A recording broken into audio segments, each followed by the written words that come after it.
The weekend, citizens now waking up to their first day not under the control of the Assad regime, but still a lot of questions remain over what the future for this country is. CBS News Middle East reporter Courtney Kealy joins us now. And Courtney, the leader responsible for toppling the Assad regime has ties to a U.S. designated terror group and has a $10 million bounty on his head. What are the concerns here?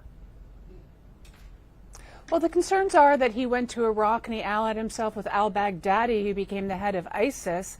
Then he came to Syria and was head of something called the Jabhat al-Nusra. But he has denounced any affiliation with al-Qaeda. He is offering up very moderate statements, actually.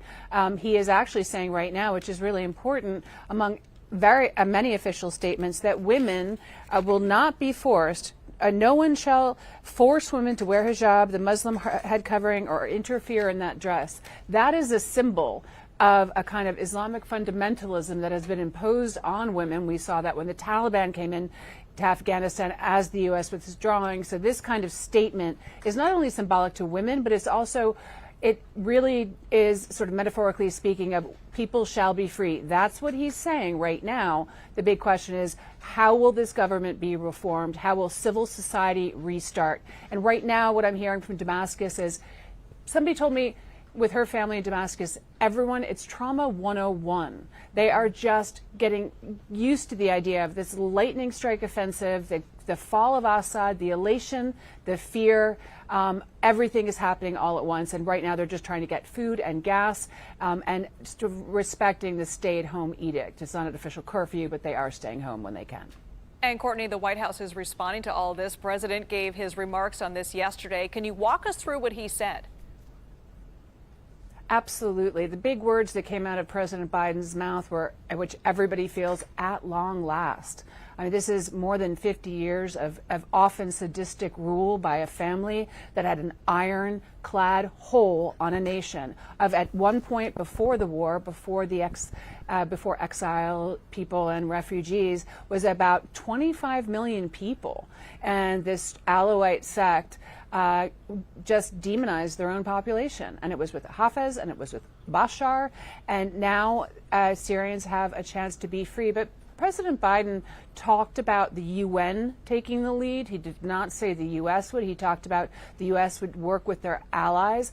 The U.S. is going to have to work with Turkey, Iraq, Lebanon, Syria, Israel, and the Kurds. So not to get too deep in the weeds there, but there are a lot of players and a lot of geopolitical implications here that he acknowledged. Yeah, a lot can happen here in the coming weeks. I want to talk to you, though, about Austin Tice, the American journalist and former U.S. Marine who was captured in Syria more than 12 years ago.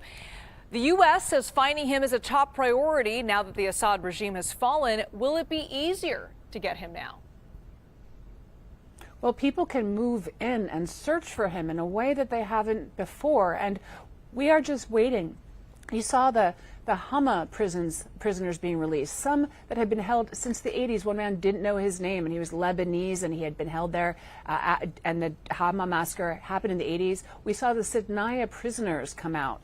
I had actually interviewed several years ago many women that had escaped Assad's torture chambers, and we're looking to see, as these prisoners are released, as family members, as you said, lined up to find them. They're also digging deep into cells. So it's a question of, where is Austin Tice? Is there any intelligence on it? Who has eyes on the ground? Could he reappear? Now, his family has spoken to multiple administrations, making sure that this is a top priority. And President Biden even took a moment yesterday, and he stopped at the door as he was leaving, and he said he's still alive. He talked to the press about it one more time.